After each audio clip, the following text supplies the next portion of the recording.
Bem-vindos a mais uma videoaula. Hoje nós vamos tratar da cinemática. É dos primeiros assuntos aí no programa do ensino médio. Nós estudamos na cinemática os movimentos.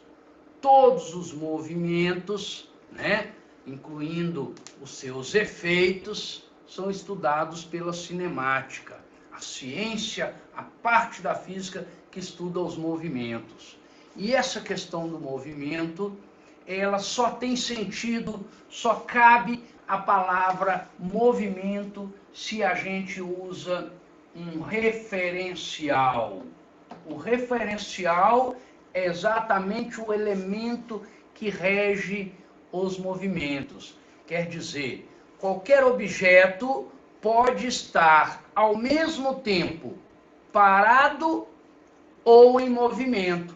Depende do referencial que você está adotando. Eu vou dar alguns exemplos simples das situações em que nós estamos aqui, para a gente poder comparar isso que eu estou falando, tá bem?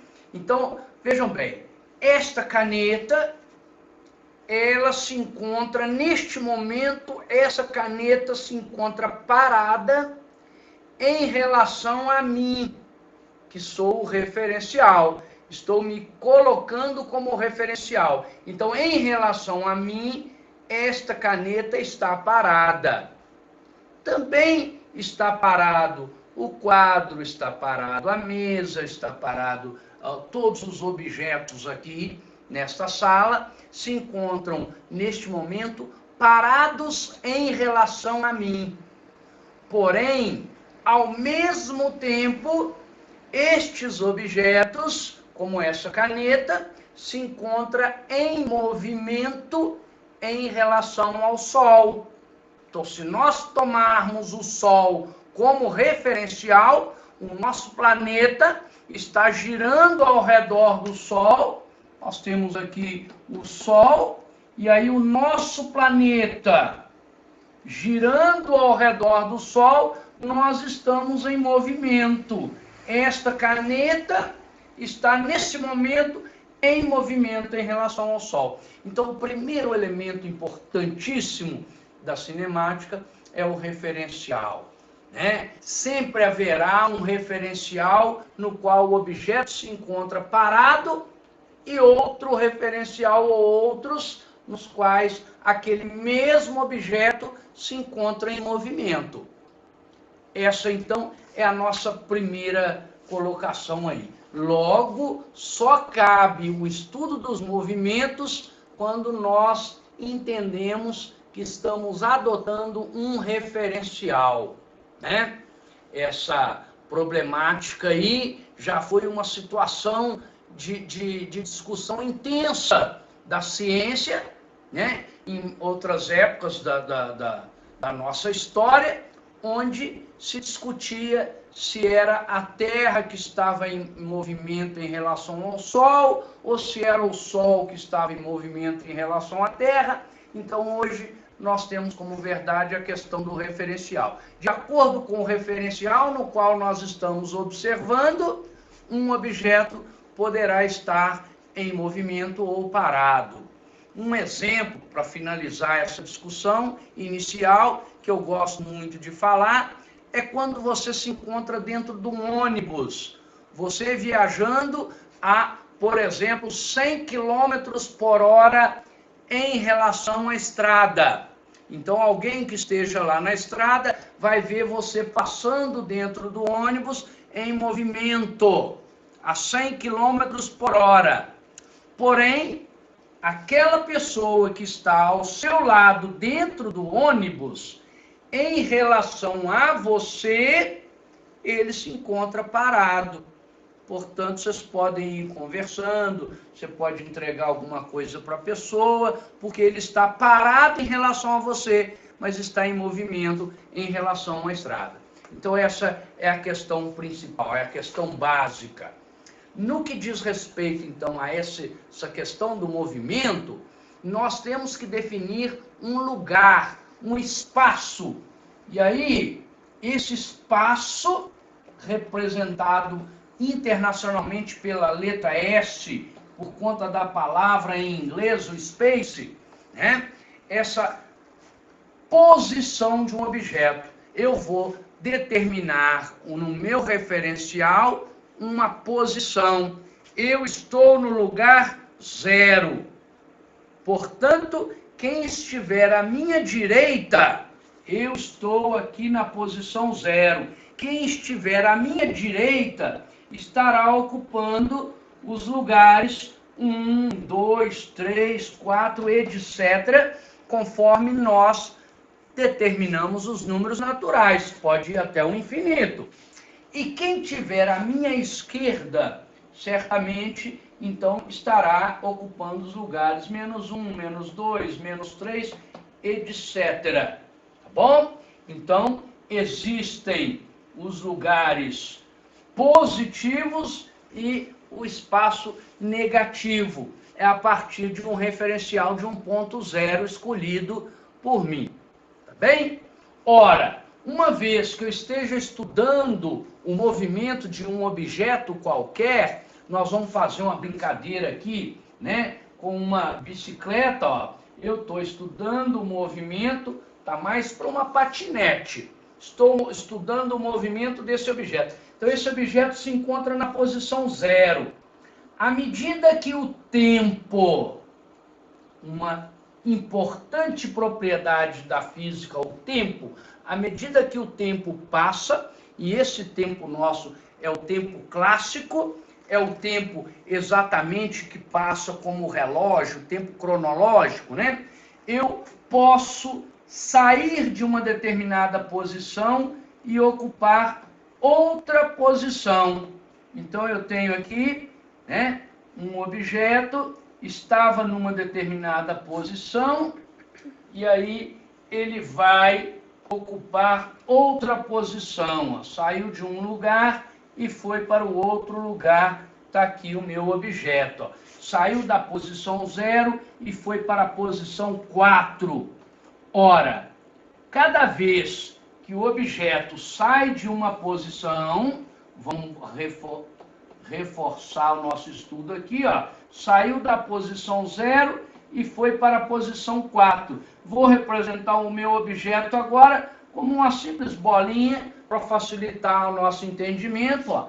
Eu estava na posição inicial 0 e, posteriormente, eu fui para a posição 4. Ó. Então, eu fiz uma mudança de posição ao longo do tempo.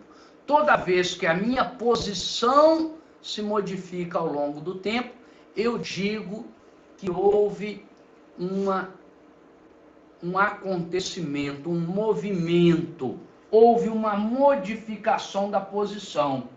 A esta propriedade nós denominamos o nome talvez mais importante da física, a velocidade.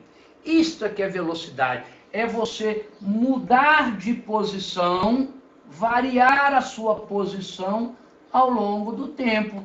Então, se eu mudei a minha posição, ó, essa letra, esse triângulo delta, né? Esse triângulo é a letra grega delta, que representa a variação.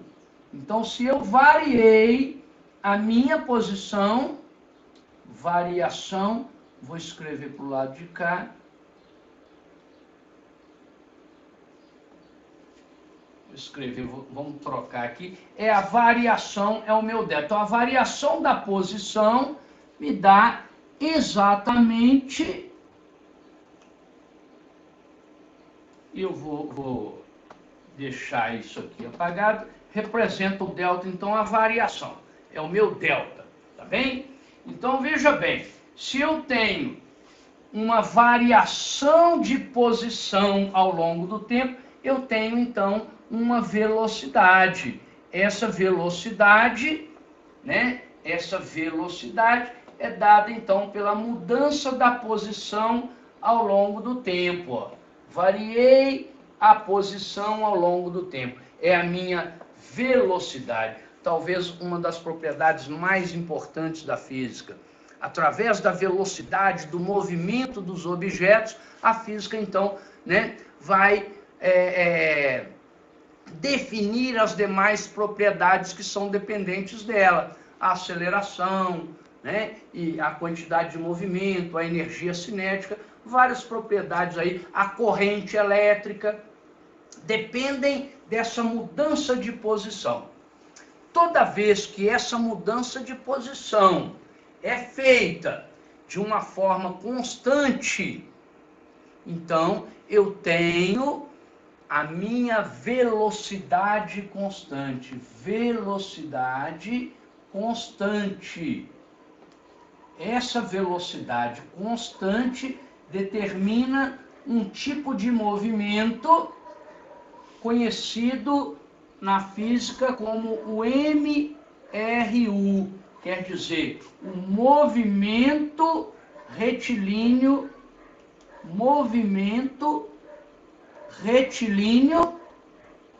uniforme. Retilíneo uniforme. Então, eu tenho aqui uma junção que a gente tem que explicar cada uma dessas palavras. Ó, movimento, uma mudança de posição. Retilíneo, em linha reta. E uniforme, porque se faz sempre da mesma maneira. Todos esses movimentos podem e devem ser representados graficamente, para a gente poder entender o movimento, equacionar e representar a partir dessas funções aí, como que ficam os movimentos, como que a gente pode prever um movimento ou a continuação dele, né? Então eu tenho aqui, ó, nós fizemos um estudo anterior dos gráficos, tá lá, né? E nesse estudo dos movimentos, dos gráficos, eu peguei ali uma pessoa, saiu do ponto 0 e foi até o ponto 4.